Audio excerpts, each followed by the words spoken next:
Kantil Ireng Nirmala. Sebuah kisah dari Lestari Hunayfi.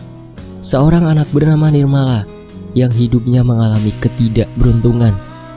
Berawal dari kecelakaan yang membuat kedua orang tua Nirmala meninggal, sampai ia tinggal di omah panti dan bertemu dengan ketiga sahabatnya, Della, Anggun, dan Nur.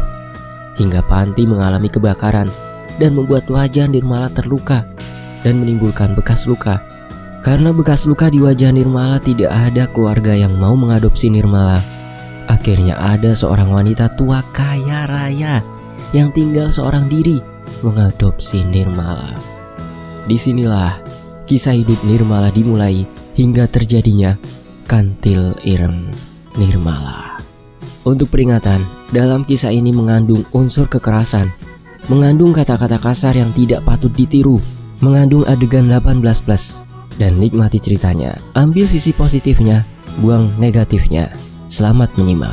Ini dia selengkapnya dari Lestari Hunayfi, Fakta Sejarah membacakannya.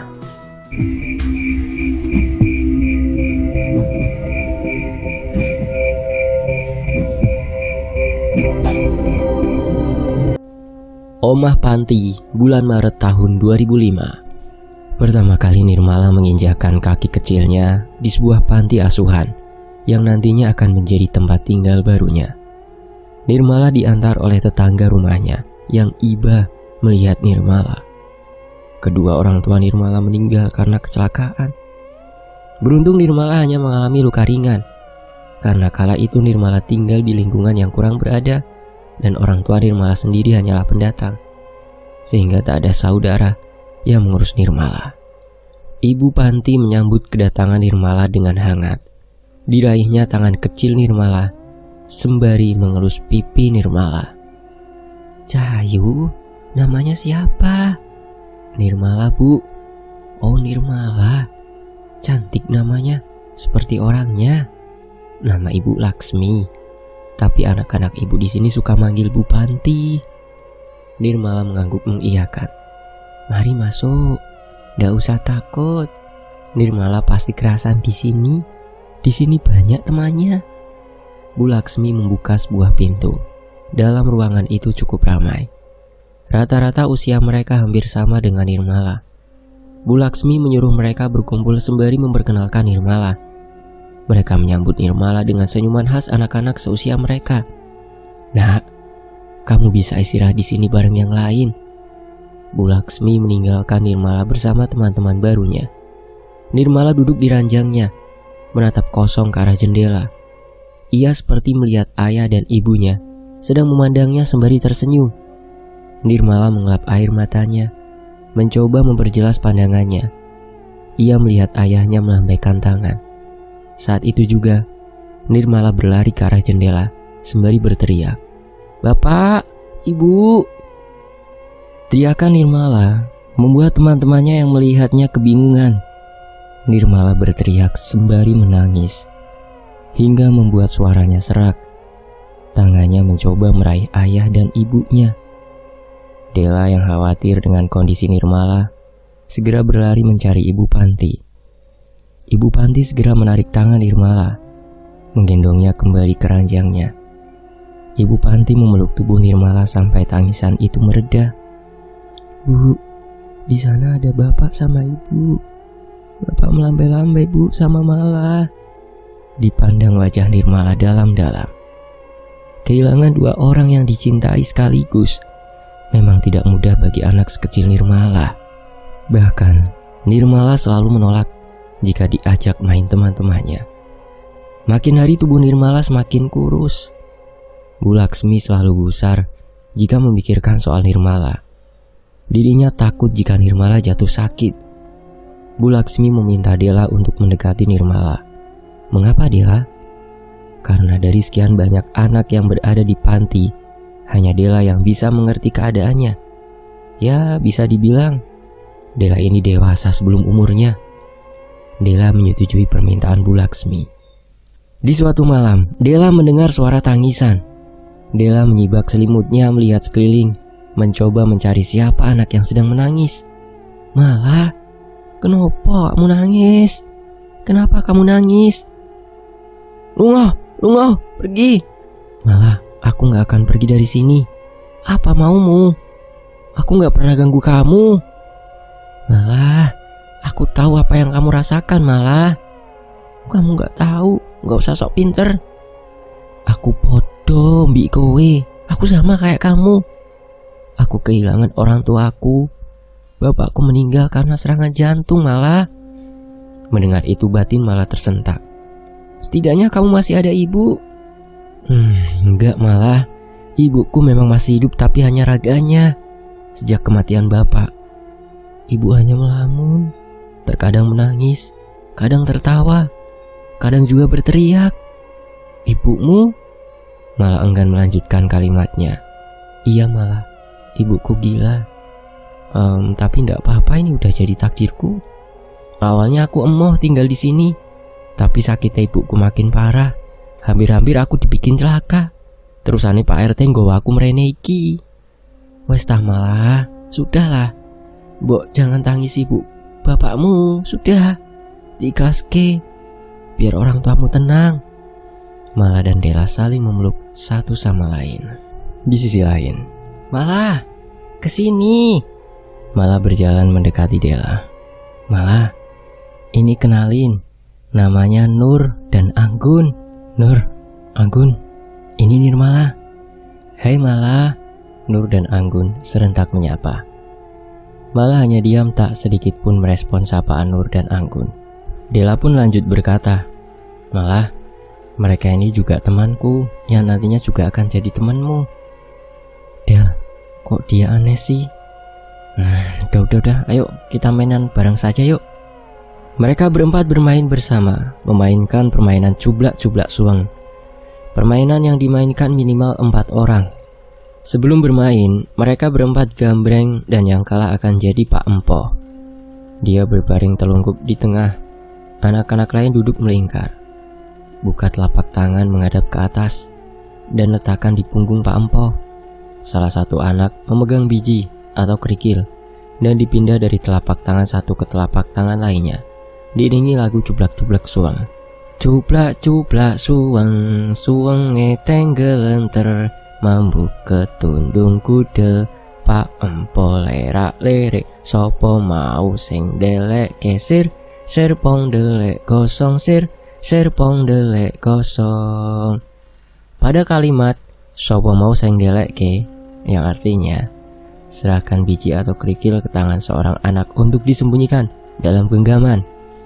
Di akhir lagu semua anak menggenggam kedua tangan masing-masing, pura-pura menyembunyikan kerikil sambil menggerak-gerakkan tangan. Pak Empo bangun dan menebak di tangan siapa biji atau kerikil disembunyikan.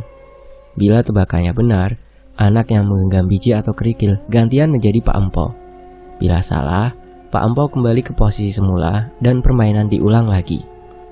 Saat giliran Mala yang menjadi Pak Empo, Mala hanya diam seolah enggan menjadi Pak Empo.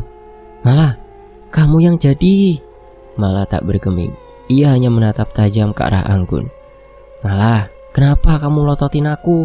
Kan bener kamu yang giliran jadi Pak Empo. Sudah, biar aku yang aja yang jadi ya. Lah Del, kan dari tadi anak ini gak mau kalah, gak mau jadi anak Pak Empo. Gimana sih?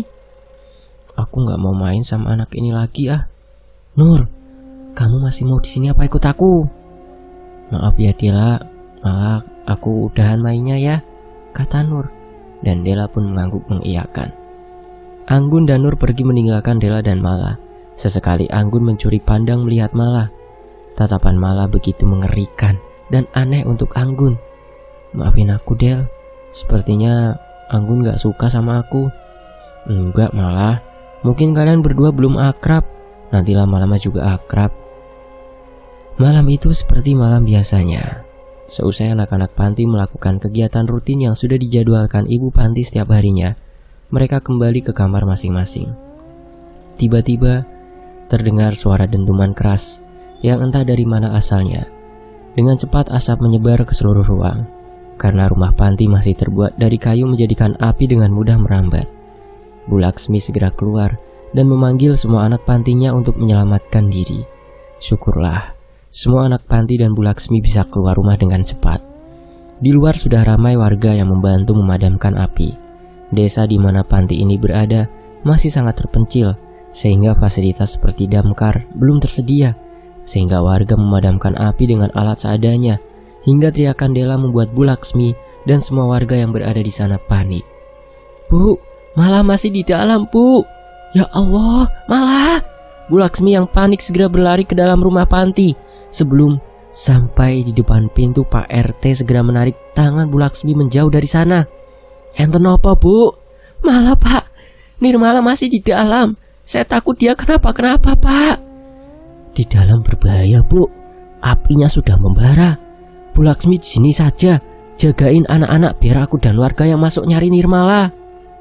Hampir lebih dari 1 jam warga dan Pak RT yang masuk ke dalam untuk mencari Nirmala tak kunjung keluar. Perasaan Bu Laksmi semakin gelisah.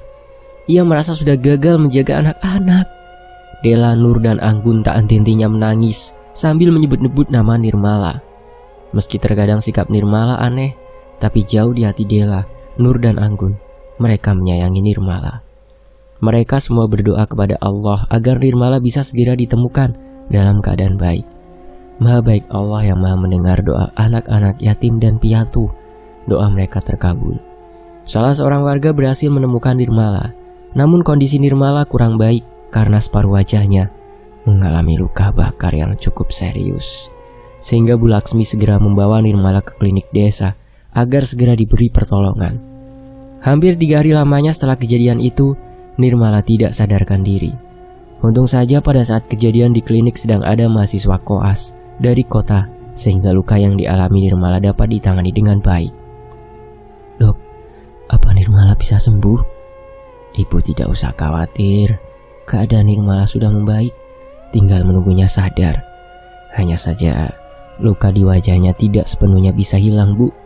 Mungkin saat Nirmala terjebak dalam kebakaran itu, ada seperti yang jatuh mengenai wajahnya karena lukanya agak dalam, sehingga harus dijahit. Nah, bekas jahitan itu yang nantinya akan menimbulkan bekas. Tapi selebihnya keadaan Nirmala baik-baik saja." "Baik, Bu Dokter, terima kasih." "Iya, Bu, sama-sama." Terdengar suara tangisan dan teriakan dari Nirmala. Mala terus memanggil ibu dan bapaknya. Bu Dokter dan Bu Laksmi segera ke ruangan Nirmala. Bu Laksmi mendekap Nirmala menenangkan Nirmala. Bu, sakit." Rintihan Nirmala membuat Bu Laksmi tak kuasa menahan air matanya. Nirmala merasakan luka yang begitu perih, panas, dan perih di area wajahnya. Hari ini Nirmala kembali ke rumah panti. Wajahnya masih diperban. "Assalamualaikum." "Waalaikumsalam." Anak-anak yang mendengar suara Bu Laksmi segera lari berhamburan. Tak lupa mereka menyalami tangan Bu Laksmi. Mereka tak sabar ingin bertemu dengan Nirmala. "Bu, Nirmalanya mana?" Nirmala bersembunyi di balik tubuh Bu Laksmi. Ia takut jika Dela dan yang lain melihat wajahnya. Mereka tak mau lagi bermain dengannya. Dela yang melihat keberadaan Nirmala langsung berlari ke arah Nirmala dan memeluknya. "Malah, aku kangen." "Podo, Del." "Dela, Nirmalanya biar istirahat dulu ya. Nanti kalau sudah baikan bisa main bersama." Dela mengangguk paham. "Malah, ayo aku antar ke kamarmu." Mala dan Dela bersama-sama menuju kamar mereka. "Mala, kamu gak apa-apa kan?" "Nggak apa-apa, Nur." Entah mengapa jika melihat wajah Anggun, tatapan Nirmala berubah menjadi aneh. Sebenarnya Nirmala tidak membenci Anggun, malah ia mengagumi wajah Anggun yang cantik. Di kedua pipinya ada lesung pipitnya. Memang di antara Nirmala, Dela, Nur, dan Anggun, Anggun yang paling cantik, kulitnya putih bersih, rambutnya hitam panjang. Setiap kali Nirmala melihat wajah Anggun, ia selalu teringat kecelakaan yang menimpa dia dan kedua orang tuanya. Siapa sebenarnya Anggun? Kenapa sih malah ngeliatin aku kayak gitu? Kalau kamu gak suka aku di sini, aku akan pergi. Maaf Anggun, gak begitu. Entah kenapa wajahmu mengingatkanku sama orang tuaku. Anggun menatap Nirmala penuh tanya. Bu Laksmi datang membawa nampan berisi makanan untuk Nirmala, serta obat yang diberikan dokter untuk Nirmala. Anak-anak, sudah waktunya makan. Cepat makan, nanti lauknya adem. Inggih, Bu. Nur, Dela, dan Anggun melangkah keluar kamar. "Bu, kapan perbannya boleh dilepas?" Kata Bu Dokter, kurang lebih seminggu. Di sisi lain, hari ini Nirmala begitu tak sabar menunggu kedatangan Bu Dokter. Karena hari ini perban di wajah Nirmala sudah bisa dibuka. "Assalamualaikum." "Waalaikumsalam." "Bu, Ibu, ada Bu Dokter, Bu." Nirmala, Dela, Nur, dan Anggun yang sedari tadi menunggu kedatangan Bu Dokter berlari ke pintu keluar, diikuti Bu Laksmi dari arah dapur. "Halo Nirmala, gimana kabarnya? Apa lukanya masih sakit?" "Oh enggak Bu, sudah enggak sakit, cuma terkadang senut-senut aja." "Obatnya rajin diminum kan?" Nirmala mengangguk mengiyakan. Loh, kok Bu Dokternya enggak disuruh masuk? Mari Bu Dokter, pinara." "Matur suwun Bu." "Dela, suwun ke wedang neng Mbak Rani, kangge Bu Dokter ya." "Inggih Bu." "Nirmala, duduk sini sayang." Nirmala melangkah mendekati Bu Dokter. Dengan telaten, Bu Dokter mulai membersihkan dan melepaskan satu persatu perban di wajah Nirmala. Dari awal Bu Dokter sudah memberitahu Bu Laksmi bahwa luka di wajah Nirmala akan berbekas, yang mungkin butuh waktu lama untuk hilang, atau bahkan tidak bisa hilang dan akan terus membekas. Dela yang baru saja datang membawa nampan di tangannya, kaget melihat wajah sahabatnya. Hampir saja segelas teh panas yang ada di nampan yang sedang ia bawa tumpah. Untungnya Dela masih bisa menyeimbangkan tubuhnya. Nirmala yang menyadari perubahan ekspresi wajah teman-temannya mulai panik. Bu, malah pinjem kacanya Bu." Dengan berat hati Bu Dokter meminjamkan cerminnya kepada Nirmala. Saat melihat wajahnya di cermin, mata Nirmala terbelalak. Pantas saja wajah yang lain berubah setelah melihat wajah Nirmala. Nirmala berlari sambil menangis ke kamarnya. Ia mengunci pintu kamarnya rapat-rapat, tak dibiarkan siapapun masuk. Hati Nirmala sangat terpukul. Baru saja ia bisa menerima kenyataan atas kematian kedua orang tuanya. Sekarang ia harus menerima menjadi wanita buruk rupa. Wajahnya begitu menakutkan. Bahkan Nirmala sendiri merasa jijik melihat wajahnya yang sekarang. Nirmala menangis sampai dadanya terasa sangat sesak. Ia merasa takdir begitu tidak adil terhadapnya. Kenapa harus Nirmala yang menanggung semua ini? Bu Laksmi, Bu Dokter, dan teman-teman Nirmala yang lain mencoba menggedok-gedok pintu, memanggil-manggil Nirmala, tapi Nirmala tak menjawab panggilan mereka. Hampir 2 jam Nirmala menangis, hingga ia merasakan kepalanya begitu sakit, hingga ia tak tahan lagi menahan rasa sakit itu. Nirmala mencoba memejamkan mata hingga akhirnya tertidur. Mungkin Nirmala butuh waktu, Bu, untuk menerima keadaannya yang sekarang. "Iya Bu Dokter, kalau begitu saya mohon pamit ya Bu. Jangan lupa obatnya tetap diminumkan." "Inggih Bu Dokter, matur suwun. Mari saya antar sampai depan." Pagi harinya, Nirmala bangun dengan kepalanya yang masih terasa sakit dan berdenyut-denyut. Tenggorokannya terasa kering. Ia pun memutuskan untuk mengambil air minum di dapur.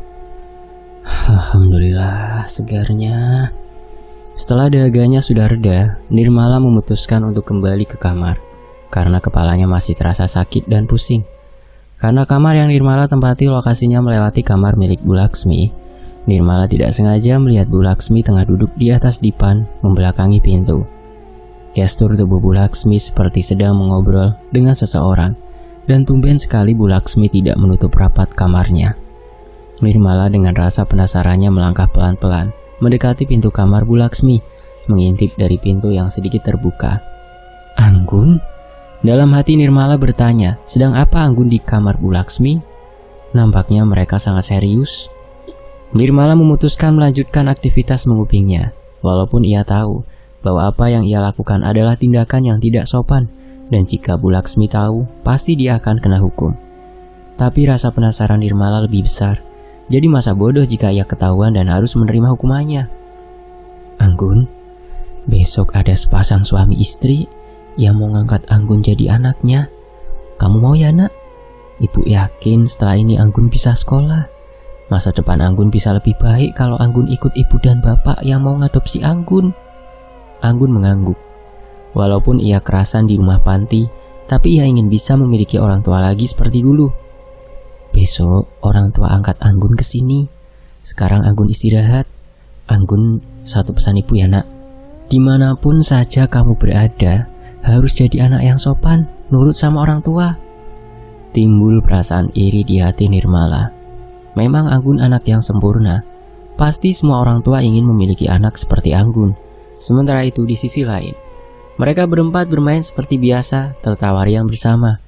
Nirmala menatap dalam-dalam wajah Anggun, karena hanya Nirmala yang tahu bahwa hari ini hari terakhir Anggun di rumah panti. Jauh di dalam hati Nirmala, ia sangat menginginkan posisi Anggun yang akan segera memiliki orang tua baru.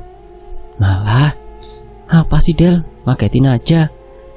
Malah, kamu kenapa diem aja? Dari tadi kamu mandang Anggun saja. Jangan-jangan kamu suka sama Anggun? Dela, Anggun dan Nur tertawa sembari meledek Mala.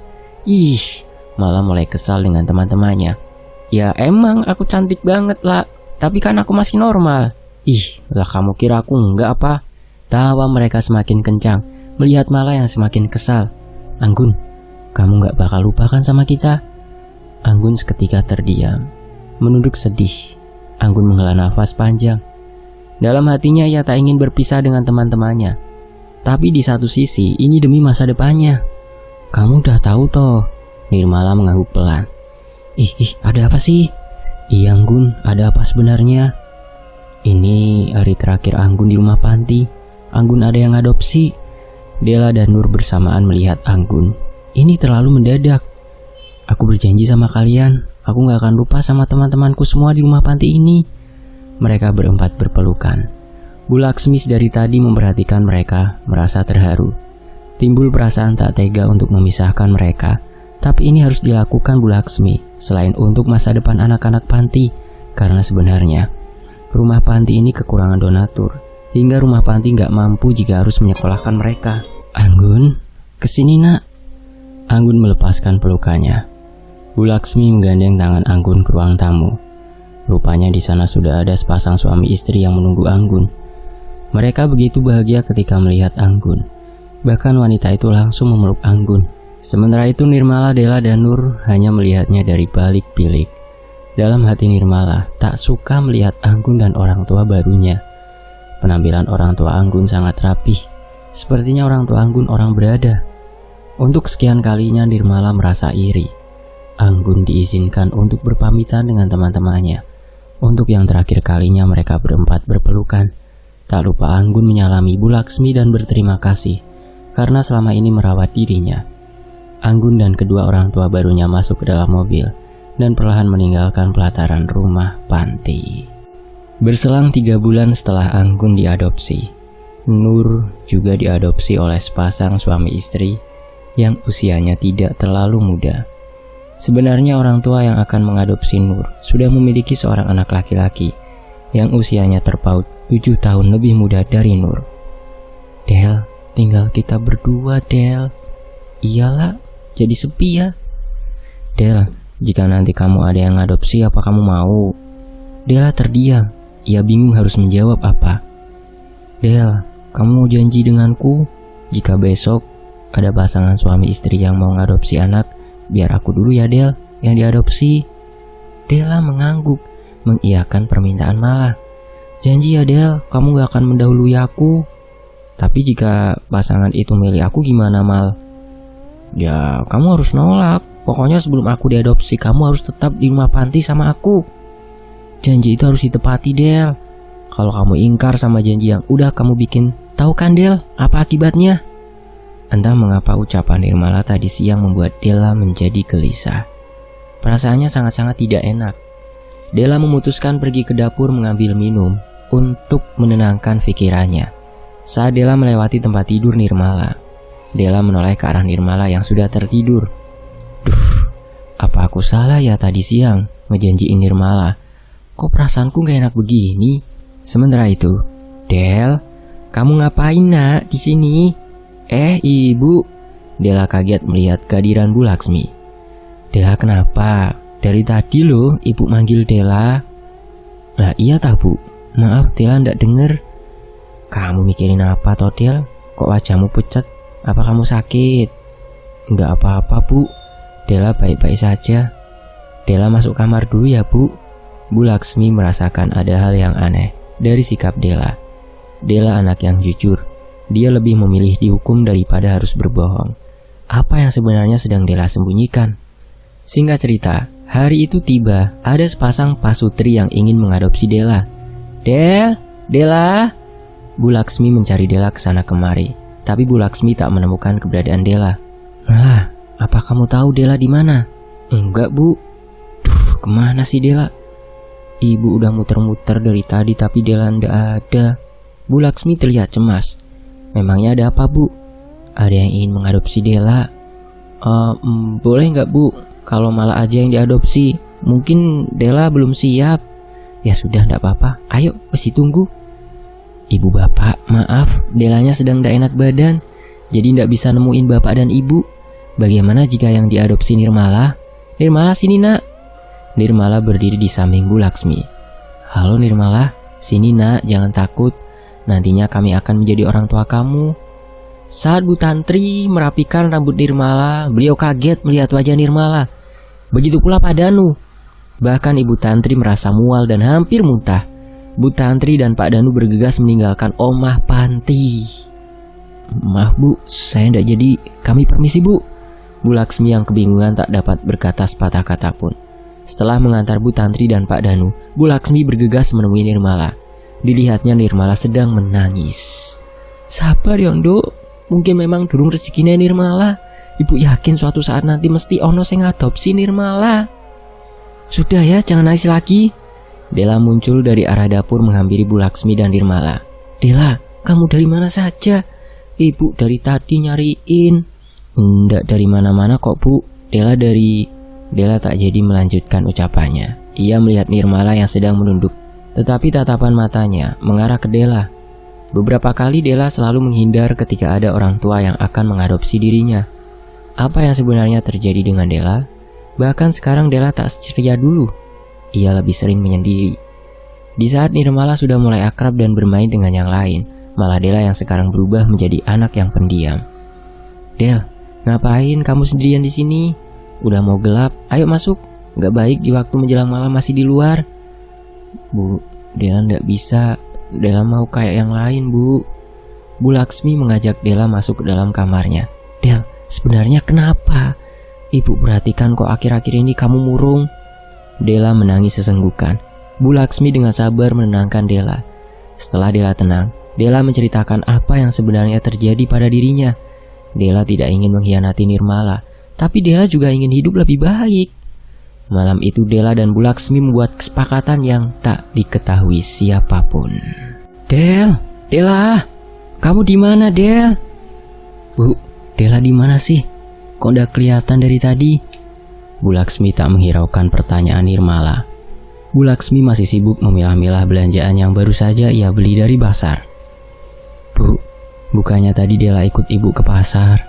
Kok ibu pulang sendirian? Dellanya di mana, Bu? Bu Laksmi masih diam tak berkembing. Bu, ibu malah tanya loh, Bu. Kenapa ndak dijawab? Della mana, Bu? Bu Laksmi menghela nafas panjang. Ia menarik kursi. Didekatkannya kursi itu ke kursi Mala. Mala, rungok ke ibu. Dengarkan, kamu harus bisa nerima kenyataan semua. Yang kuasa yang ngatur. Kita ini diibaratkan cuman permain. Tapi di sini ibu ingin Mala ngerti. Della itu sayang sekali sama Mala. Della ndak punya niatan ingkar janji. Tapi Mala juga ndak boleh egois. Della sudah ngasih kesempatan buat Mala kan. Tapi mungkin Allah masih ingin Mala di rumah panti. Mendengar maksud dari ucapan Bu Laksmi, Mala tahu di mana Della berada. Maksud Bu Laksmi ngajak Della ke pasar sebenarnya adalah mempertemukan Della dengan orang tua yang akan mengadopsi Della. Kebencian pun tertanam di hati Nirmala.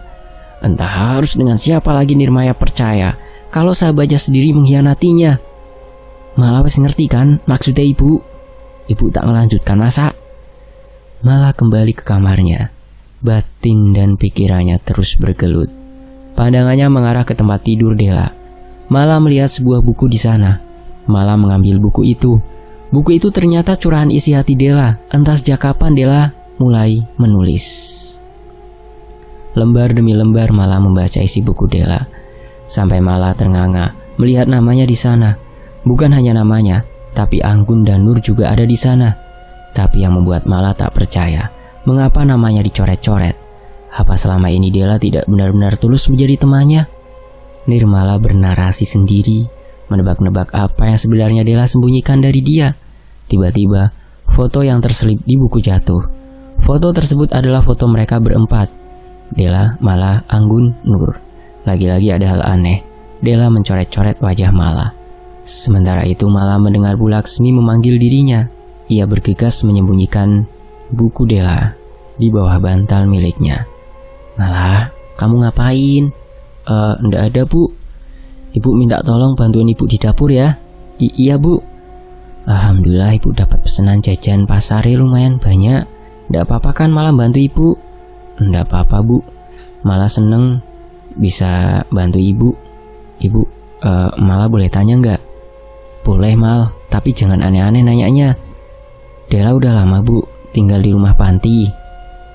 Della di rumah panti sejak bayi Mal. Della kan anak sopo Bu? Udah lupain. Tapi ibu yakin suatu saat kalian semua akan ketemu lagi. Kenapa ibu yakin? Malah ndak mau ketemu Della. Della jahat. Della ndak jahat. Dengan nada membentak. Malah tersentak kaget mendengar Bu Laksmi membentak dirinya. Tangan Mala gemetaran, ia mengepalkan tangannya menahan air matanya. Untuk pertama kalinya ia melihat Bu Laksmi semarah itu. Mala yang takut berlari ke kamarnya. Duduk di sudut ranjang tempat tidurnya. Jantungnya berdegup kencang. Di tengah ketakutannya, ia membuka buku milik Della. Di balik sampul buku berwarna coklat tua tersebut terselip sebuah foto. Nirmala mengambil foto tersebut. Perempuan tengah menggendong anaknya yang masih bayi. Wajah perempuan tersebut sangat familiar. Ya, benar. Perempuan di foto itu adalah Bu Laksmi. Lalu, bayi yang tengah digendong Bu Laksmi. Malah, kamu ditunggu ibu di sana. Hah? Iya. Selangkah demi selangkah, Mala mencoba mendekati Bu Laksmi. Ada perasaan takut di hati Mala sejak kejadian tadi. Ada apa Bu? Duduk nak. Lama Bu Laksmi memandangi wajah Nirmala, mengusap lembut pipi Nirmala. Dari sorot mata Bu Laksmi, Mala bisa merasakan kesedihan dan kerinduan. Tapi apa yang membuat Bu Laksmi begitu sedih seakan-akan kesedihannya telah merenggut sebagian hidupnya? Lalu siapa yang sebenarnya Bu Laksmi rindukan? Entahlah, Nirmala semakin bingung dengan semua ini. Suasana bertambah hening, Bu Laksmi masih menatap lekat wajah Nirmala. Semakin lama, Bu Laksmi menatap wajah Nirmala. Nirmala semakin ketakutan. Apa kamu takut sama ibu, nak? Nirmala menunduk. Ia tak memiliki keberanian melihat wajah Bu Laksmi. Sepurone ibu ya, Nduk. Maafin ibu. Ibu ndak bermaksud membuat kamu jadi takut sama ibu. Ibu ndak mau kamu punya rasa benci, rasa dendam. Karena dari rasa yang bisa bikin manusia kehilangan nyawa. Luka di kulit masih bisa diobati. Tapi jika sudah menyangkut luka di hati, itu susah diobati. Jangan gampang tergoda sama pikiran-pikiran yang bikin penasaran. Gak baik. Biar yang sudah ditutup, biar tetap tertutup. Jangan sampai terbuka. Paham ya nak? Apa yang tertutup? Apa yang tidak boleh terbuka? Apa maksud pembicaraan Bu Laksmi? Di sisi lain, hari ini Bu Laksmi merasa tidak enak badan. Kepalanya pusing. Bu Laksmi meminta Nirmala untuk menggantikan dirinya belanja di pasar. Lokasi pasar lumayan jauh. Dari rumah panti sekitaran 45 menit berjalan kaki. Namanya Pasar Mawut. Begitulah orang-orang menamainya, karena Pasar Mawut tak pernah sepi pengunjung. Pasar Mawut diapit oleh 2 desa. Di zaman itu tak banyak orang memiliki toko seperti sekarang. Jadi semua orang harus datang ke pasar untuk belanja. Awalnya Nirmala menolak, karena selama ini Nirmala tidak pernah keluar rumah. Apalagi dengan kondisi wajahnya yang maaf, bisa terbilang cacat. Ia tak ingin nantinya jadi pusat perhatian. Belum lagi jika ia mendapat cemoohan dari orang-orang. Nirmala belum siap untuk hal itu. Tapi Nirmala tidak bisa menolak permintaan Bu Laksmi, karena kondisi Bu Laksmi sedang tidak sehat dan hanya dirinya di omah panti yang usianya paling tua. Bu Laksmi memberi catatan apa-apa saja yang harus Nirmala beli. Setelahnya Nirmala bergegas menuju ke pasar. Nirmala menutupi kepalanya dengan tudung berwarna hitam. Ia berjalan menunduk, menghindari orang-orang agar tak melihat wajahnya. Tak disangka perasaan tak nyaman itu lama-lama mulai meredup. Nirmala menikmati aktivitas barunya hingga matanya teralihkan ke arah penjual bunga. Adik mau beli bunga? Silakan, masih segar, ini bunganya. Mbah, niki kembang nopo nggih Mbah? Bunga apa ya Mbah? Ini namanya bunga kantil. Tapi kantil yang ini bukan kantil sembarangan. Nirmala tercengat. Ada orang di sebelahnya. Entah dari mana datangnya dan sedari kapan ia berada di samping Nirmala. Ada yang aneh. Nirmala melihat sekeliling yang tadinya ramai hiruk pikuk orang sedang tawar-menawar, tertawa, atau sekedar berbincang-bincang. Tiba-tiba terasa sunyi senyap. Nirmala seakan-akan berada di dimensi lain. Hanya ada Nirmala dan orang asing di sebelah Nirmala. Apa yang terjadi? Sesaat setelah si mbah penjual bunga menepuk tangan Nirmala, semua kembali normal. Dan orang asing itu tersenyum menyeringai. "Nok, jangan ngelamun, ndak baik, ora ilok. Di pasar itu ndak cuma ada manusia, bisa saja yang ndak terlihat ada di sini." Nirmala merasa merinding, seolah-olah merasakan hadirnya makhluk lain. "Bah, seperti biasa ya." Nirmala pergi menjauhi orang asing dan penjual bunga. Tak ingin ada yang lebih aneh lagi jika ia berlama-lama di sana. Perasaan aneh itu kembali muncul, seperti ada yang mengikuti Nirmala. Tengkuk lehernya terasa dingin. Sesekali Nirmala berhenti untuk sekedar memastikan jika tidak ada yang sedang mengikutinya. Nirmala mempercepat langkah kakinya agar segera sampai di rumah. Sesampainya di Oma Panti, Nirmala kembali memastikan apakah ia benar-benar diikuti atau hanya perasaannya saja. Aneh, di dekat pohon randu Nirmala seakan melihat orang asing yang ia temui tadi di pasar. Orang asing itu seakan-akan tersenyum sembari mengangguk kepada Nirmala. "Duk, kamu sudah pulang? Ngapain kamu berdiri mematung di pintu?" Anu Bu, itu ada yang berdiri di sana ngeliatin Nirmala." "Wah, udah ada siapa-siapa. Wes ayo mlebu. Sudah ayo masuk. Jangan lupa cuci kaki." "Tapi Bu, itu..." Bu Laksmi menarik tangan Nirmala untuk segera masuk ke dalam rumah. Apa Bu Laksmi tidak melihat apa yang Nirmala lihat? Nirmala bergegas ke sumur untuk membasuh tangan dan kakinya. Ia juga membasuh mukanya. Segar sekali. Nirmala masih bertanya-tanya, siapa sebenarnya orang asing itu? Mengapa dia begitu mengerikan? Hari mulai gelap. Nirmala tak kunjung bisa tertidur. Ada perasaan gelisah, tapi entah apa yang membuat Nirmala menjadi segelisah ini. Setiap kali ia mencoba memejamkan mata, wajah orang asing itu selalu saja muncul. Nirmala mencoba membuang jauh-jauh pikirannya dari orang asing itu. Dirinya harus segera tidur karena besok pagi ia harus pergi ke pasar. Rutinitas ke pasar sekarang sudah diberikan Bu Laksmi kepada Nirmala. Dan entah apa alasannya Nirmala menyetujui. Jam menunjukkan pukul 1 dini hari. Nirmala terbangun dari tidurnya. Peluh keringat bercucuran dari keningnya. Dada Nirmala terasa sakit. Sakit sekali rasanya, seperti ada orang yang menekan. Nirmala meraih kendi, menuangkan isi kendi ke dalam gelas hingga meminumnya habis. Bu Laksmi memang sengaja menyediakan kendi air di setiap kamar agar anak-anak yang terbangun karena haus tidak perlu pergi ke dapur. Keesokan harinya, Nirmala bangun dengan keadaan tidak seperti biasanya. Semua sendi di tubuhnya terasa pegal. Rasanya kayak remek balungku. Rasanya seperti remuk tulang-tulangku. Nirmala memutuskan untuk mandi sebelum berangkat ke pasar. Ya, mandi adalah salah satu cara agar tubuh terasa lebih sehat dan bugar. Apalagi air sumur di pagi hari, dinginnya seperti air es. Di setiap kali guyuran air membasahi tubuh, ia merasa ada yang berdiri di belakangnya, seperti sedang ikut membasuh tubuhnya. Nirmala mencoba tak menghiraukan hal itu. Bukankah selama 10 tahun ia mandi di tempat ini dan tidak pernah terjadi apa-apa? Kini usia Nirmala sudah menginjak 17 tahun, dan ia menjadi penghuni Omah Panti yang tertua, karena tak ada satupun keluarga yang mau mengadopsi Nirmala. Nirmala menyelesaikan aktivitas mandinya sesegera mungkin. Ia tak ingin kesiangan sampai pasar, sehingga ia tak kebagian bahan makanan. Sesampainya di pasar, Nirmala memilih apa saja yang akan dirinya beli. Karena sudah menjadi rutinitasnya, Nirmala sudah hafal apa-apa saja yang harus dirinya beli. Nirmala tidak lagi bertemu orang asing itu. Itu adalah pertemuan pertama dan terakhir Nirmala dengan orang asing itu. Tapi penjual bunga di pasar selalu memberikan satu kuncup bunga kantil kepada Nirmala. Entah apa maksud penjual bunga itu. Setiap kali Nirmala tanya untuk apa, kata si penjual bunga kantil itu adalah titipan dari seseorang.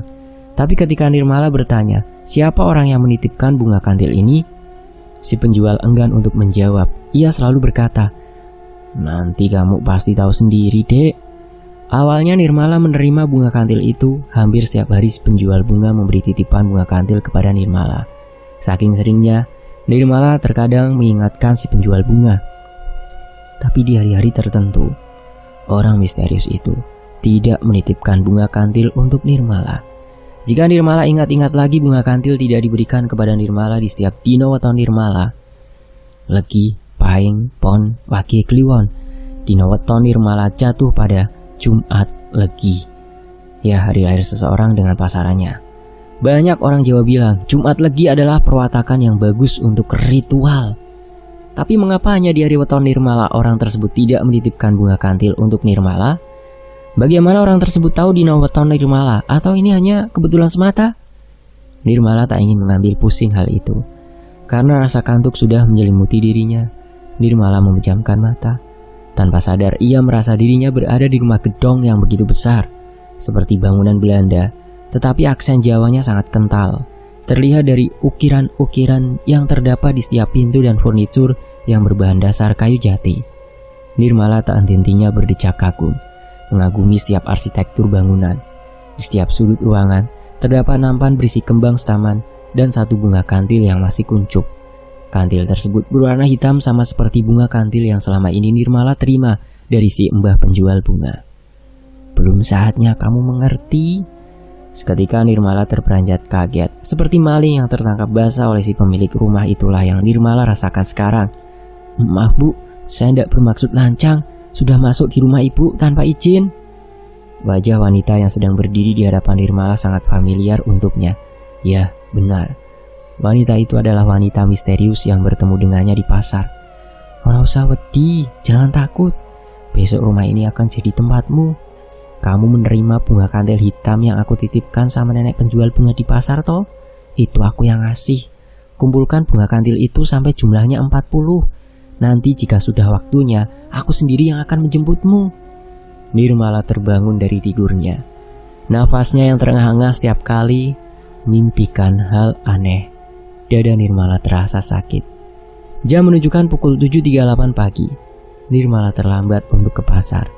Pasti Bu Laksmi yang menggantikannya pergi ke pasar. Benar saja. Tak berapa lama Bu Laksmi datang dengan membawa beberapa barang belanjaan.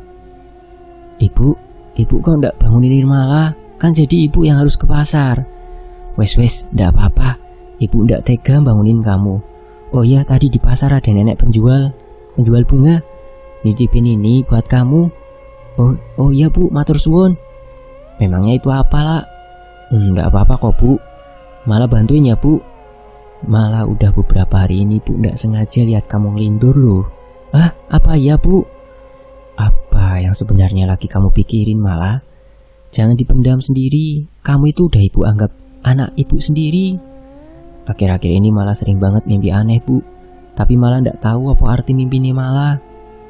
Malah, mimpi itu kalau orang Jawa bilang bunga tidur, bisa benar bisa salah. Bisa saja mimpi itu terjadi di dunia nyata, dan bisa saja itu hanya angan-angan. Makanya jangan lupa berdoa sama Yang Maha Kuasa sebelum tidur, biar ruh bisa kembali ke raga. Singkat cerita, bunga kantil yang Nirmala simpan jumlahnya sudah genap 40. Apa yang selanjutnya akan terjadi? Tak ada yang ingin hidup di dalam kerumitan, tapi takdir tak dapat ditolak. Teka-teki soal Dela dan Bu Laksmi saja, Nirmala belum tahu.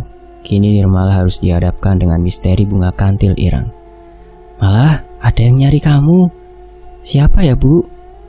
Aneh, selama ini Nirmala tak memiliki teman. Temannya hanya Dela, Nur, dan Anggun. Mereka pun kini sudah memiliki kehidupan baru. Lalu siapa orang yang kini sedang menjadi tamu Nirmala? Ibu juga tidak tahu. Sudah ditemuin saja, siapa tahu penting. Nirmala keluar menemui orang tersebut. Orang itu tampak menawan dengan rambut disanggul, memakai kebaya bermotif bunga berwarna hitam, dan jari layaknya seorang bangsawan. Tapi sangat lekat di ingatan Nirmala, wanita itu adalah orang asing yang bertemu Nirmala di pasar, dan wanita yang hadir di mimpi Nirmala. Nirmala memberikan salam kepada wanita itu, dibalas dengan senyuman yang begitu ramah.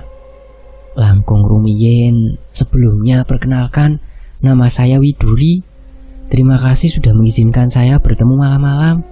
Maksud kedatangan saya ke sini, saya ingin mengadopsi Nirmala jika diizinkan. Nirmala dan Bu Laksmi terkejut mendengar ucapan Nyai Widuri. Apakah ini sangat mengagetkan sampai pertanyaanku tidak dijawab? Maaf Nyai, apa yang Nyai katakan benar? Apa kami tidak salah dengar? Nyai Widuri tersenyum mendengar ucapan Bu Laksmi. Apa aku terlihat sedang bercanda? Boten, tidak Nyai. Maaf kalau masalah itu saya serahkan langsung ke anaknya, mau atau enggak. Bagaimana Nirmala? Apa kamu mau ikut saya? Saya tidak akan memaksa jika kamu tidak mau. Tatapan mata Nyai Widuri begitu intens menatap Nirmala. Bak dihipnotis, Nirmala mengangguk setuju. Bu Laksmi masih bingung, tapi ia tak dapat berkomentar apa-apa. Dirinya takut untuk menolak permintaan Nyai Widuri.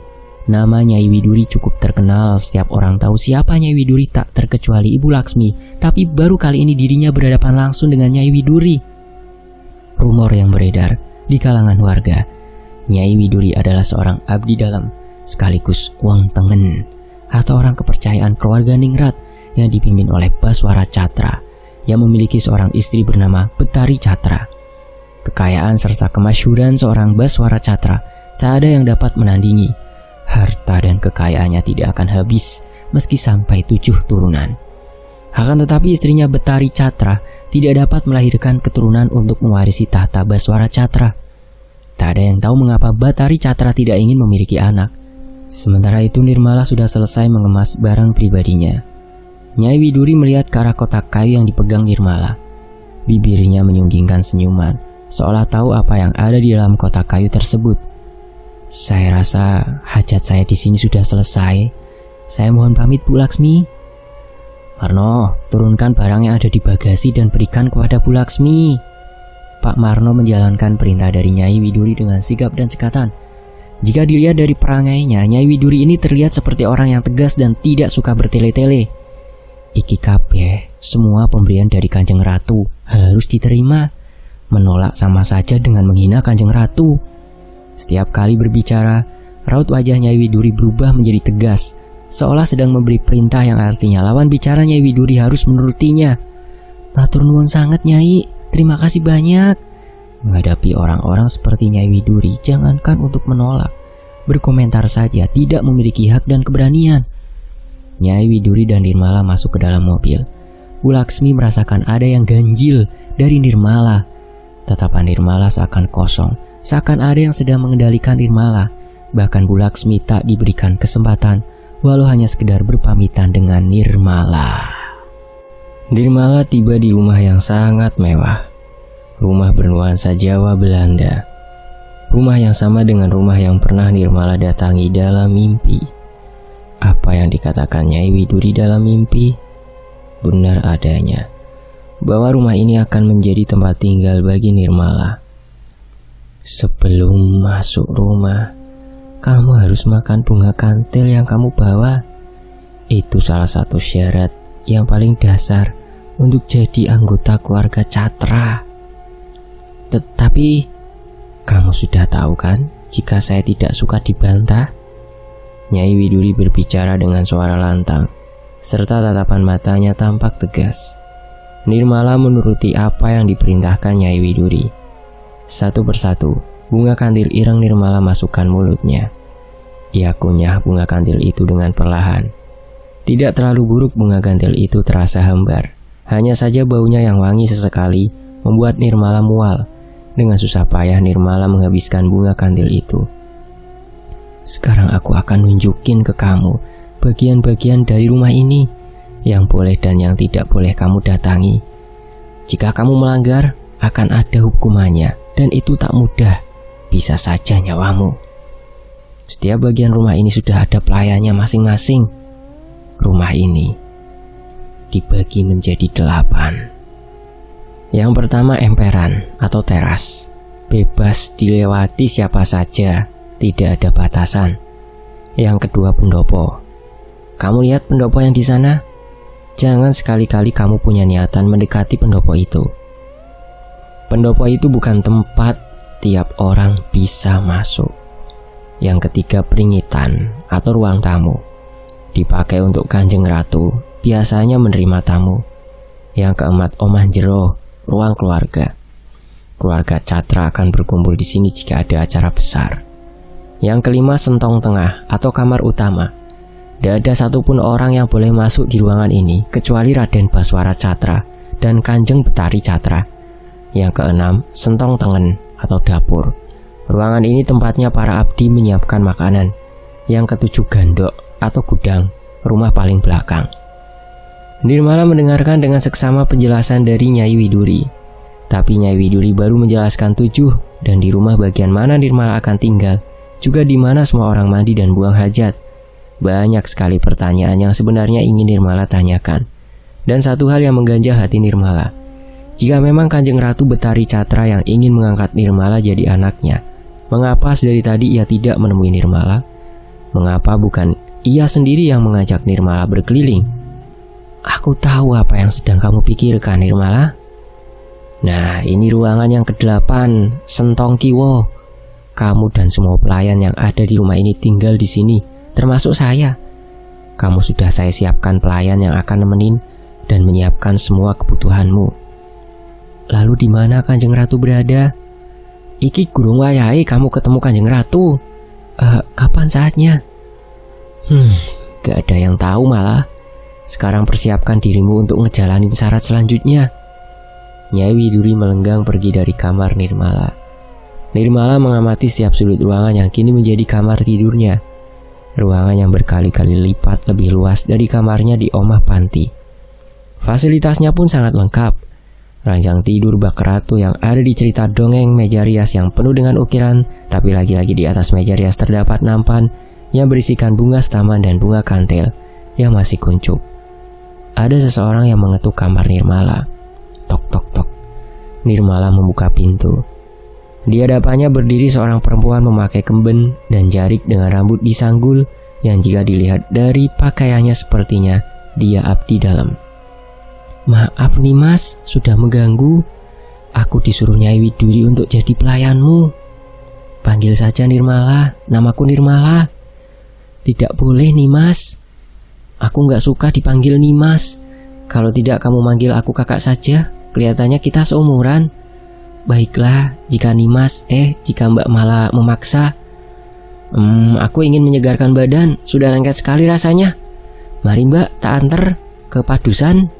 Baiklah, ngomong-ngomong siapa namamu? Panggil saja Rahayu Mbak Mala. Tapi dulu waktu masih di rumah ibu suka manggil saya dengan panggilan Ayu. Nirmala menganggukkan kepala, sembari mengekor Rahayu berjalan. Walaupun postur tubuh Rahayu lebih kecil dari tubuh Nirmala, tapi cara berjalan Rahayu sangat cepat, sehingga membuat langkah kaki Nirmala kewalahan. Jarak menuju ke Padusan lumayan jauh dari kamar Nirmala. Lokasinya berada di bagian rumah paling belakang, tetapi tidak sampai ke gandok. Sampailah Nirmala dan Rahayu di depan pintu yang sangat tinggi dan besar. Tempat tersebut dijaga 2 orang pria. Tapi ada yang aneh, tatapan kedua pria itu tampak kosong. Kedua penjaga membukakan untuk Nirmala dan Rahayu masuk. Nirmala masih memandangi kedua penjaga itu dengan tatapan penasaran. Tak selayaknya manusia normal, kedua penjaga tidak melihat ke arah Nirmala maupun Rahayu. Sudah Mbak, ndak usah dipedulikan. Ada saatnya kamu tahu semua mengenai rumah ini. Rahayu memberikan selembar kain jarik kepada Nirmala. Nirmala melepaskan satu persatu pakaiannya dan melilitkan jarik ke tubuhnya. Air di Padusan ini sangat-sangat sejuk, ditambah bunga setaman yang ada di dalamnya. Di sisi kanan Padusan terdapat 2 pancuran. Setiap orang yang mandi dan berendam di sini akan betah berlama-lama berada di sini. Setiap kali Nirmala menenggelamkan wajahnya ke dalam air yang berada di Padusan, seakan-akan ingatannya kembali mengingat kejadian kecelakaan orang tuanya, tragedi kebakaran Omah Panti, serta wajah ketiga sahabatnya, Dela, Anggun, dan Nur. Apa yang sebenarnya terjadi? Apa yang tidak Mala ketahui? Hingga Nirmala mulai kehabisan oksigen di dalam tubuhnya. Rahayu segera menarik tangan Nirmala. Nirmala kaget, wajahnya nampak syok dengan sembari mencoba mengatur nafas yang masih tersengal-sengal. Sampean ora apa-apa Mbak? Nirmala mengangguk sembari mengatur ulang nafasnya yang masih tersengal. Rahayu membantu Nirmala untuk keluar dari Padusan dan mereka kembali ke kamar Nirmala. Di sepanjang perjalanan menuju ke kamar, hanya ada keheningan di antara mereka berdua. "Mbak, setelah ini sampean akan dipingit," kata Rahayu. Pingit atau pingitan adalah salah satu tradisi dalam proses pernikahan adat Jawa, di mana calon pengantin perempuan dilarang keluar rumah atau bertemu calon pengantin laki-laki selama waktu yang ditentukan. Biasanya, keduanya tidak boleh bertemu sampai acara pernikahan tiba. Tradisi ini wajib dilakukan oleh pengantin yang menikah dengan adat Jawa. Loh, apa aku mau jadi pengantin yuk? Kok harus dipingit segala? Loh, Mbak Mala belum tahu toh? Mala menggeleng tak mengerti apa yang sedang direncanakan untuk dirinya. Kenapa dirinya harus dipingit? Apakah dia akan menikah? Tapi dengan siapa Nirmala akan menikah? Nanti akan ada acara besar, Mbak. Semua pelayan, terutama Nyai Widuri, sedang sibuk menyiapkan acara nikahan untuk Mbak Mala. Raut wajah Nirmala seketika berubah menjadi sayu. Matanya mulai menitikkan bulir-bulir air mata. Dirinya belum genap 1 minggu di rumah ini, tapi hari-harinya terasa begitu berat. Jika boleh memilih, Nirmala ingin kembali ke kehidupan lamanya di Omah Panti. Mbak, aku paham. Saya tahu apa yang sedang Mbak Mala rasakan sekarang. Orang cilik kayak kita ini bisanya hanya nurut, Mbak, jika ingin tetap hidup. Nurut saja terkadang masih salah, Mbak. Sudah selesai, Mbak. Emang Mbak Mala ini cantik banget. Pria manapun yang melihat kecantikan Mbak Mala pasti tertarik. Rahayu menyisir dan menyanggul rambut Nirmala dengan indah. Kini penampilan Nirmala sudah berubah. Yang dulunya gadis desa yang kumel, sekarang bak putri keraton yang anggun. Terima kasih yuk. Sami-sami, Mbak. Oh ya yuk, apa kamu tahu siapa pemuda yang akan dinikahkan denganku? Seketika raut wajah Rahayu menjadi pucat. Apa yang harus ia katakan kepada Nirmala? Yuk, lah kok meneng wae toh? Tolong dijawab pertanyaanku. Kan aku berhak tahu siapa yang akan jadi suamiku. Anu Mbak, Rahayu tidak perlu menjawab pertanyaanmu. Nyai Widuri tiba-tiba masuk mengagetkan Nirmala dan Rahayu. Kula nuwun pamit. Rahayu bergegas keluar dari kamar Nirmala, meninggalkan Nirmala dan Nyai Widuri berdua di dalam kamar. Nirmala bisa melihat perubahan wajah Rahayu setelah Nyai Widuri datang. Seperti ada ketakutan dalam diri Rahayu. Nirmala menatap wajah Nyai Widuri, wajah yang dipenuhi sejuta kemisteriusan. Aku ndak akan memaksa jika kamu tidak mau ngejalanin ini semua. Tapi aku ndak bisa menjamin nyawamu jika kamu keluar dari rumah ini. Kamu ndak tahu kan apa saja yang sudah ada di dalam perutmu? Nyai Widuri memijat tengkuk leher Nirmala. Ada perasaan tidak mengenakan saat Nyai Widuri menyentuh bagian tubuh Nirmala. Ini adalah kali pertama mereka bersentuhan setelah sekian lama bertatap muka. Nirmala merasakan isi perutnya seperti ditarik keluar. Nirmala merasakan rasa mual yang tak tertahankan, hingga akhirnya Nirmala memuntahkan isi perutnya. Nirmala bisa melihatnya dengan sangat jelas apa yang baru saja keluar dari dalam perutnya, seperti potongan daging yang menghitam, yang baunya sangat-sangat busuk, sehingga Nirmala tak kuasa untuk tak menutup hidungnya. Sementara itu langkah Nirmala mulai goyah. Tubuhnya terasa tak bertenaga. Rasanya masih tak percaya jika dirinya baru saja memuntahkan daging busuk. Saat Nirmala membuka mata, dirinya sudah berada di atas dipan. Di sampingnya ada Rahayu. Nirmala mencoba mengingat kembali apa yang terjadi pada dirinya. Ya, dia masih mengingat apa yang barusan terjadi, hingga ia berakhir tak sadarkan diri. Mengingat hal itu, Nirmala merasa kembali mual. Dengan cepat Rahayu mengambilkan Nirmala segelas air. Sudah Mbak, jangan diingat-ingat. Aku mulai ngerti yuk. Aku mulai paham. Aku sudah tidak bisa mundur yuk. Mau tidak mau aku harus ngejalanin ini semua yuk. Rahayu mengibah melihat Nirmala. Dirinya tidak menyangka orang sebaik Nirmala harus terjerat dengan semua kegelapan ini.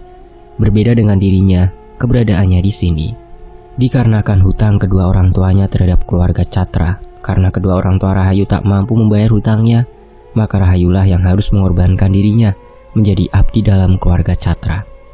Hampir semua abdi dalam yang ada di sini memiliki kisah yang hampir sama dengan Rahayu, walaupun tidak semuanya sama. Tapi satu hal yang harus ditekankan dan digarisbawahi, jika setiap orang yang menjadi abdi dalam keluarga Catra tidak akan bisa kembali ke keluarga mereka. Bahkan seluruh hidupnya dihabiskan di rumah keluarga Catra. Kabur? Bisa saja mereka lakukan, tapi tak ada yang bisa menjamin keselamatan nyawanya. Nasib buruk selalu menimpa orang-orang yang memiliki niatan untuk kabur. Satu-satunya cara untuk kembali ke keluarga adalah dengan cara mati. Itu pun hanya raganya yang dikembalikan ke keluarga masing-masing, tapi sukmanya tetap tinggal di rumah keluarga Catra. Mbak Mala, aku kasih lonceng ini. Selama masa pingitan kamu tidak boleh keluar dari kamar ini. Jika sampean membutuhkan sesuatu, bunyikan saja lonceng ini. Aku akan datang, Mbak. Jangan bukakan pintu untuk orang lain, kecuali untukku. Jika ada yang mengetuk pintu atau manggil namamu, biarkan saja, tidak usah dihiraukan. Terus bagaimana caranya? Aku tahu jika yang datang itu ternyata kamu. Aku punya lonceng yang sama, Mbak. Jadi sebelum aku datang, aku akan membunyikan loncengnya. Kita bikin kesepakatan jika masing-masing dari kita hanya membunyikan lonceng sebanyak 3 kali, gak kurang dan gak lebih. Nirmala menyetujui ide dari Rahayu, dan pingitan dimulai hari ini, tepat di hari Dino Weton Nirmala. Bersambung, demikianlah bagian pertama Kantil Ireng Nirmala dari Lestari Hunayfi. Saya pamit, wassalamualaikum warahmatullahi wabarakatuh. Nantikan bagian kelanjutannya. Terima kasih atas perhatian dan waktunya. Semoga terhibur.